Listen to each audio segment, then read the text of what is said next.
다윗 역시 의인의 삶을 살아가기보다 악인의 삶을 살 수 있는 많은 유혹과 시험이 있었습니다. 다윗이 이스라엘의 왕이 되기 전까지 10년 동안 사울 왕을 피해서 도피 생활했던 시기들을 한번 생각해 보십시오. 그때 다윗이 겪었던 많은 불의하고 악한 일들을 생각한다면 다윗도 얼마든지 악인의 길을 걸어갈 수 있는 그런 모습들이 많이 있었습니다. 그런데도 불구하고 다윗의 삶을 보면 악인의 길을 걷기보다 의인의 길을 걸어가기 위해서 힘썼던 모습들을 보게 됩니다. 다윗이 사울 왕을 피해서 도피 생활을 할 때 다윗과 함께했던 사람들이 제법 많이 있었습니다. 처음에는 한 400명 정도 모였었고, 그리고 나중에는 한 600명 정도 사람들이 모여서 이제 다윗과 함께 생활을 했었는데, 그 많은 사람들이 사울 왕을 피할 때 함께 도피 생활을 하면 뭐 혼자 다니면 그냥 자기 먹을 것 또 뭐 생활할 것 필요한 것만 채우면 되는데 400명, 600명 되는 인원을 이제 먹고 재우고 또 같이 생활하고 이런 일을 하려면 그만큼 많은 것들이 필요한데, 그런 필요를 채우기 위해서 다윗이 도피 생활을 하는 동안 뭐 약탈을 했다거나 아니면은 다른 사람들에게 해코지를 한다거나 뭐 불의를 행하였다, 이런 내용을 우리는 성경에서 보지 못했습니다. 사무엘상 25장에 보면 나발의 이야기가 나오는데요. 다윗이 도피 생활을 하면서 나발의 목자들을 돌봐주었던 일이 있었습니다. 그래서 이제 나발이 양털을 깎는다는 소식을 듣고 잔치에 쓸 음식을 좀 우리에게 나눠달라 이렇게 요청했던 그런 내용이 있는데요. 그때 만약에 다윗이 악인의 길을 걷고 있었다면 나발에게 가서 우리에게 음식을 좀 달라 이렇게 요청을 했겠습니까? 그냥 가서 우리가 도와줬으니까 음식 좀 내놔라 이러면서 그냥 다 빼앗아 왔을지도 모르겠습니다. 근데 오히려 나발이 이제 다윗의 그 부하들이 나발의 목자들을 도와주었던 것에 대해서 전혀 인정하지 않고 오히려 다윗을 저주하는 어떤 그런 이야기를 했을 때 분노해서 다윗이 군사들을 이끌고 이 나발을 치려고 했었던 상황이 있었습니다. 그런데 그때 이제 아비가일이라는 여인이 나발의 부인이 그 소식을 듣고 음식을 챙겨서 다윗에게 찾아가서 용서를 구하니까 그때 다윗이 용서해 주겠다라고 하면서 오히려 화를 다 이렇게 내려놓고 돌아가는 그런 일이 있었죠.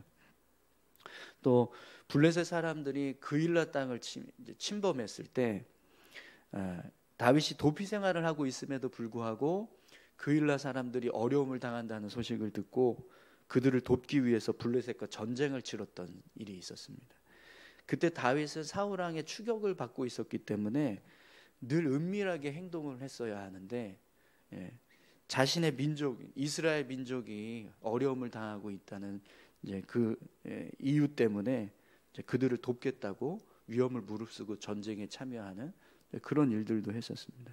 근데 만약에 다윗이 악인의 길을 걸어가고 있었다면 뭐 그일라 사람들이 블레셋 사람들에게 뭐 어려움을 겪고 있고 뭐 진멸을 당하고 있다 할지라도 신경이나 썼겠습니까? 근데 나중에 이 그일라 사람들이요, 다윗이 그렇게 자신들을 도와주었는데도 불구하고 사울 왕에게 다윗이 어디 숨어 있는지 다 이야기하는 그런 일들을 행하기도 했습니다. 그러니까 그런 일들을 했었는데도 불구하고 다윗이 또 그일라 사람들에게 찾아가서 그들을 해코지한다거나 그들에게 불의한 일을 하거나 그러지도 않았습니다. 이렇게 다윗의 삶을 보면 얼마든지 다윗도 마음만 먹으면 불의하고 악한 일을 행할 수 있는 그런 많은 유혹과 시험이 있었지만 그럼에도 불구하고 다윗은 끝까지 의인의 길을 걸어가는 모습을 보게 됩니다. 그러면 여러분, 다윗이 어떻게 해서 자신의 삶에 악인의 길을 걸어갈 수 있는 상황들이 그런 유혹과 시험들이 많았음에도 불구하고 의인의 길을 걷기 위해서 힘쓸 수 있었는가? 다윗이 어떻게 악인이 되지 않고 의인이 될 수 있었는가? 그 이유를 우리가 오늘 이 시편 58편의 말씀을 보면 분명하게 알 수 있습니다. 1절에서 5절까지 말씀을 보면 다윗이 불의하고 악한 통치자들에 대해서 분노하고 증오하는 어떤 그런 마음이 가득 찬 고백을 하고 있습니다. 1절, 2절에 이런 이제 고백을 하고 있는데요. 통치자들아, 너희가 정의를 말해야 하거늘 어찌 잠잠하냐? 인자들아, 너희가 올바르게 판결해야 하거늘 어찌 잠잠하냐? 아직도 너희가 중심에 악을 행하며 땅에서 너희 손으로 폭력을 달아주는도다. 다윗이요, 지금 이 악한 통치자들을 향해서 아주 분노하고 있는 그런 모습을 보게 됩니다. 그런데 지금 다윗이 분노하고 있는 이 통치자들은요, 그냥 다윗과 전혀 상관없이 악을 행하고 있는 그런 통치자들이 아니라 다윗을 향해서 불의를 행하고 있는 악한 통치자들입니다.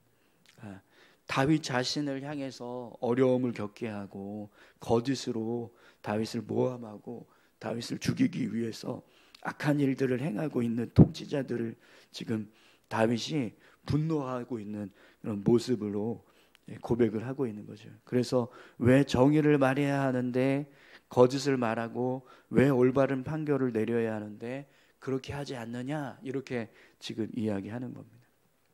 지금 다윗이요, 이 통치자들의 거짓말 때문에 모함을 받고 있고 또 올바르게 판결을 내려야 하는데 그렇지 못하고 있는 모습 때문에 고난을 당하고 있다는 거예요.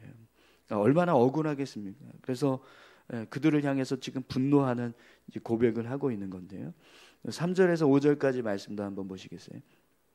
악인은 모태에서부터 멀어졌으며 나면서부터 곁길로 나아가 거짓을 말하는도다. 그들의 독은 뱀의 독 같으며 그들은 귀를 막은 귀머거리 독사 같으니 술사에 홀리는 소리도 듣지 않고 능숙한 술객의 요술도 따르지 아니하는 독사로다. 아멘. 지금 다윗이 이 악한 통치자들을 볼 때 완전히 어떤 인간성을 잃어버린 어떤 불의한 모습처럼 그렇게 생각하고 있습니다. 모태에서부터 멀어졌다, 이런 표현을 쓰고 있는데요. 그러니까 아이가 처음 태어났을 때 그 선한 모습은 완전히 사라져버린 그냥 불의함으로 가득한 그런 모습이 되고 있다는 겁니다. 그래서 마치 그 모습이 독을 품고 있는 독사인데 귀가 먹은 독사라는 거예요. 귀가 먹어서 들리지가 않는다는 겁니다. 들리지 않으니까요, 그냥 내 마음대로 막 무는 겁니다. 보이지 않고 들리지 않고 그냥 독은 품고 있고 얼마나 위험한 독사의 모습입니까? 술사에 홀리는 소리도 듣지 않고 능숙한 술객의 요술도 따르지 아니하는 독사로다. 여러분, 뱀부리기라는 거 아시죠? 이게 아랍 뭐 영화 같은데 보면 이제 어떤 사람이 이렇게 피리를 막 불면 뱀이 이렇게 막 그 피리 소리에 막 춤도 추고 막 따라서 막 움직이고 하는 그런 게 있잖아요. 이걸 뱀부리기라고 합니다. 스네이크 차밍이라고 하는데 지금 이제 그런 일을 하는 거거든요. 술사에 홀리는 소리도 듣지 않고 능숙한 술객의 요술도 따르지 아니하는 독사로다. 이 표현이요, 지금 뱀부리기를 하는 거예요. 술사가 이 술객이 뱀부리기를 하는데 원래 뱀부리기를 하면 그 독사가요 이미 많은 훈련과 연습을 했기 때문에 이 술사의 이 피리 소리를 듣고 같이 따라해야 되는 거예요. 근데 그걸 벗어나서 그 소리를 전혀 듣지 않는다는 겁니다. 그러니까 자기 마음대로 움직이는 독사의 모습이 되고 있다라는 거죠. 이 모습은요, 통제를 벗어났다는 겁니다. 이 술사의 통치에서 벗어난 독사의 모습, 그런 모습이 되고 있다는 거죠. 그러니까 얼마나 악한 모습입니까? 이건 누구도 통제할 수 없고 그냥 가지고 있는 이 권력, 통치자들이 자기가 가지고 있는 권력을 가지고 그냥 막 함부로 막 남용해서 쓰고 있는 그런 모습이 되고 있다는 거죠. 자, 그런데 여러분, 우리가 이스라엘 백성들이 삶을 살아갈 때 이 삶을 살아가는 기준이 선과 악을 구분할 때요, 그들의 삶은 그냥 뭐 도덕적인 어떤 기준에 의해서 이건 선하고 이건 악하다 이렇게 구분하는 것이 아니라, 이스라엘 백성들은 항상 누구 앞에서 선과 악을 구분합니까? 하나님 앞에서 선과 악을 구분합니다. 그냥 세상 사람들이 볼 때 이건 선하다, 이건 악하다 이렇게 해서 이건 선하고 이건 악한 것 이렇게 구분하는 게 아니라, 이스라엘 사람들은 항상 선과 악의 기준을 하나님 앞에 두고, 하나님이 보실 때 이것이 선하면 선하고 하나님이 보실 때 이것이 악하면 악하다 이렇게 생각한단 말이죠. 그러면 지금 다윗도 이 불의한 통치자들을 향해서 그들이 악을 행하고 있다라고 할 때 그 모습을 지금 누구 앞에서 판단을 하고 있는 거예요? 하나님 앞에서 악한 자가 되고 있다라는 것을 판단하고 있는 겁니다. 이스라엘 백성들이 악을 행한다 그러면 그 악은 단순히 그냥 도덕적으로 악한 것이기 때문에 악하다 이렇게 말하는 게 아니라, 하나님이 보실 때 악하다 이렇게 말하는 거죠. 그러면 오늘 본문에서 다윗이 불의하고 악한 통치자들의 모습이 마치 어느 누구도 통제할 수 없는 독사와 같은 모습이다. 지금 술사의 소리도 듣지 않고 술객의 그 통치도 따르지 않는 독사와 같은 모습이다라고 할 때, 이 모습은 결국 어떤 모습이 될까요? 하나님의 통제에서 벗어나 있는 악한 자가 되고 있다는 것. 하나님의 통치를 따르지 않는, 그냥 자기 권력의 힘을 의지해서 살아가는 불의한 자가 되고 있다. 이런 고백을 지금 하고 있는 겁니다. 그래서 6절에서 11절까지 말씀을 보면 다윗이 이렇게 고백을 합니다. 우리 6절부터 9절까지 말씀 먼저 한번 볼까요? 하나님이여, 그들의 입에서 이를 꺾으소서. 여호와여, 젊은 사자의 어금니를 꺾어내시며 그들이 급히 흐르는 물같이 사라지게 하시며 겨누는 화살이 꺾임 같게 하시며 소멸하여 가는 달팽이 같게 하시며 만삭되지 못하여 출생한 아이가 햇빛을 보지 못함 같게 하소서. 가시나무 불이 가마를 뜨겁게 하기 전에 생나무든지 불붙는 나무든지 강한 바람으로 휩쓸려 가게 하소서. 아멘. 다윗이요, 하나님을 향해서 이 불의하고 악한 통치자들을 심판해 달라 이렇게 요청을 하고 있습니다. 근데 그 내용을 보시면 굉장히 강한 어떤 그런 표현들을 쓰고 있다는 걸 알 수 있습니다. 마치 이제 저주를 퍼붓는 것처럼 그렇게 아주 강하게 표현합니다. 그들의 입에서 이를 꺾으소서. 젊은 사자의 어금니를 꺾으십시오. 급히 흐르는 물같이 사라지게 하십시오. 그들이 겨누는 화살이 꺾임 같게 하십시오. 소멸하가는 달팽이 같게 하시며 만삭되지 못하여 출생한 아이가 햇빛을 보지 못함 같게 하소서. 가마를 뜨겁게 하기 전에 생나무든지 불붙는 나무든지 강한 바람으로 휩쓸려 가게 하소서. 이렇게 하나님을 향해서 심판을 간구하는 고백을 하고 있습니다.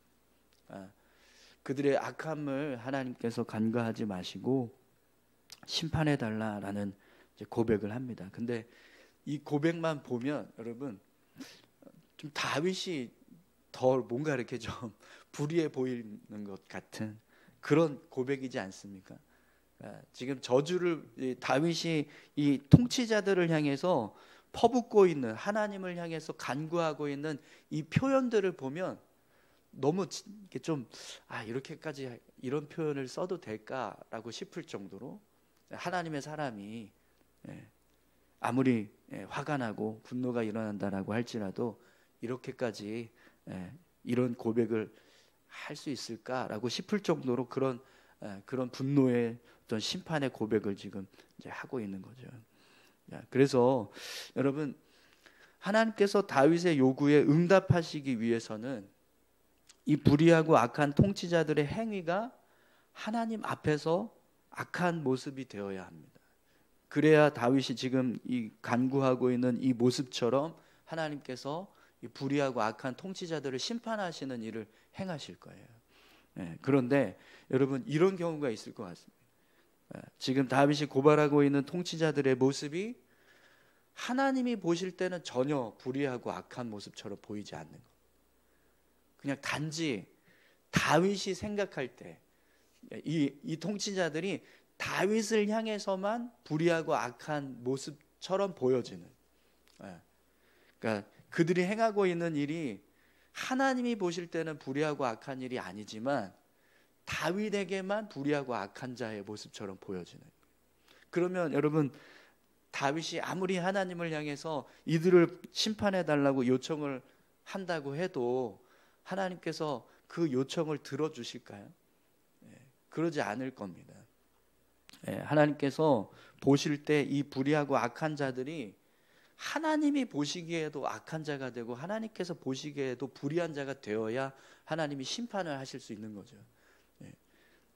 그런데 만약에 다윗이 그냥 자기가 억울해서 자기한테만 잘못하고 자기한테만 불의한 일을 하고 있는 모습처럼 보여서 그게 억울해서 하나님을 향해서 이들을 심판해 달라고 요구한다면 분명 하나님은 다윗의 요구에 응답하시지 않을 거라는 거죠.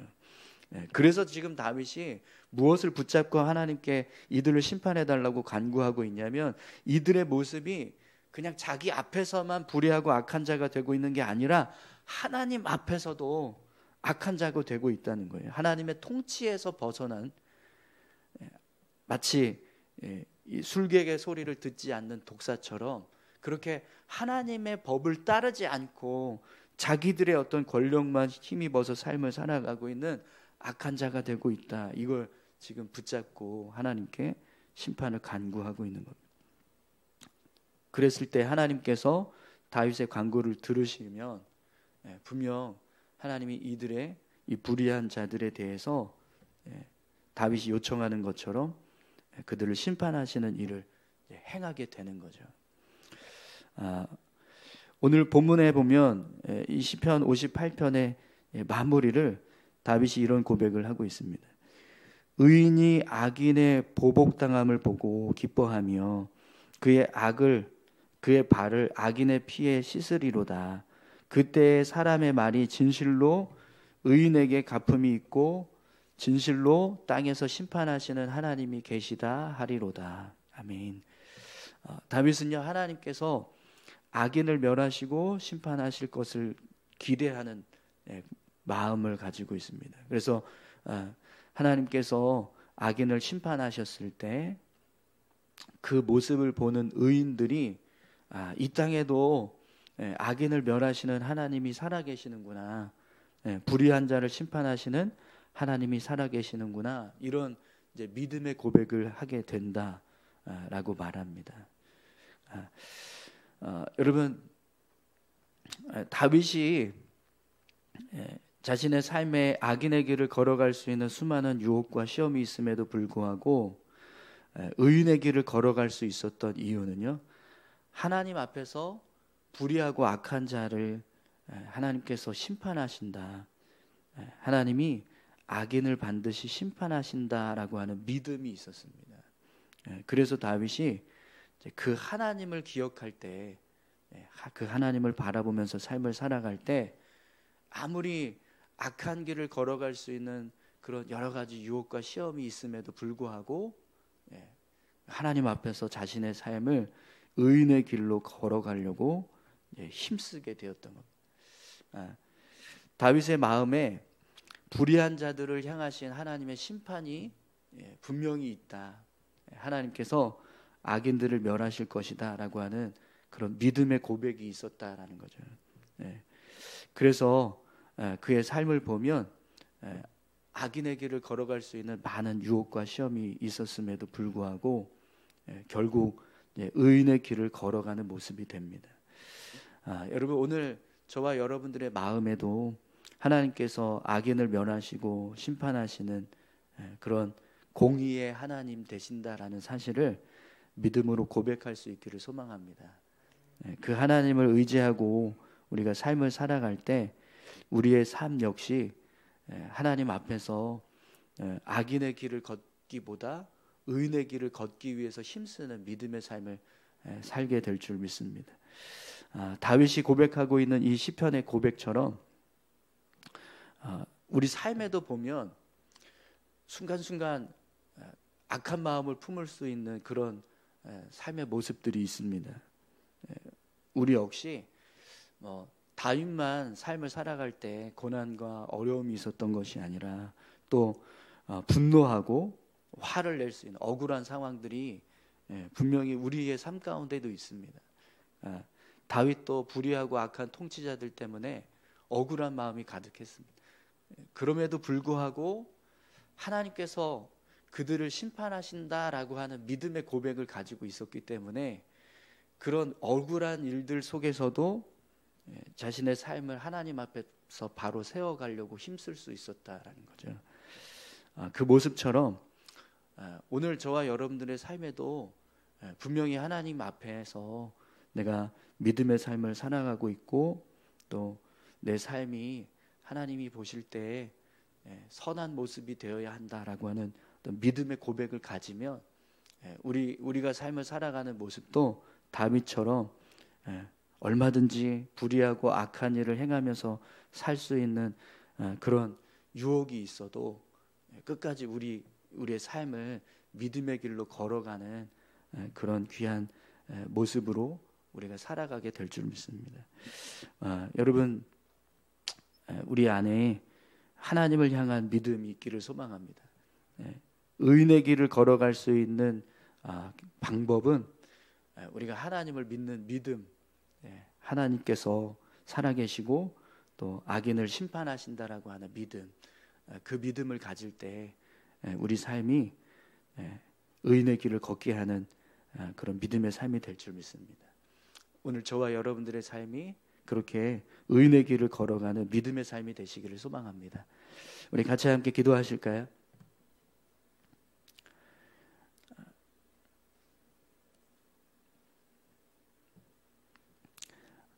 함께 기도하실 때 여러분, 우리가 삶을 살아가다 보면 분명히 다윗처럼 억울한 일도 있고 또 답답한 일도 있고 화가 날 때도 있고 또 때로는 정말 분노가 치밀어 오르는 그런 순간도 있을 겁니다.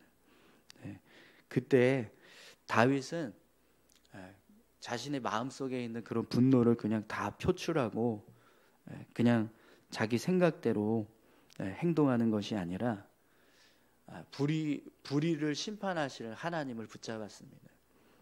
그리고 그 하나님께서 악인들을 멸해 주실 것이다라고 하는 믿음을 가졌습니다. 그 믿음을 가지니까 다윗의 삶은 악인의 길을 걷지 않고 의인의 길을 걷게 되는 삶을 보게 됩니다.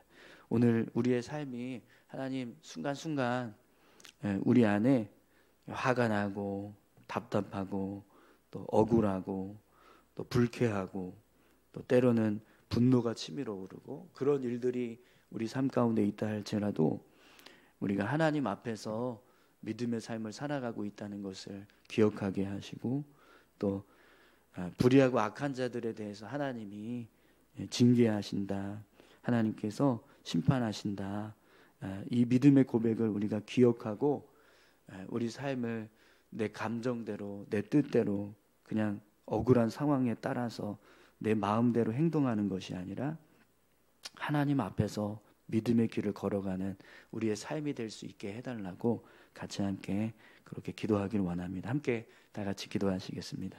하나님 아버지 감사합니다.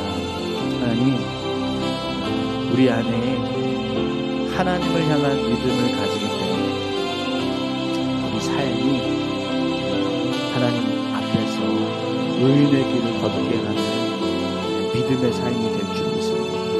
오늘 다윗도 삶을 살아갈 때 늘 어렵고 또 억울하고 분노가 치밀어 오르는 그런 삶의 모습들이 있었습니다.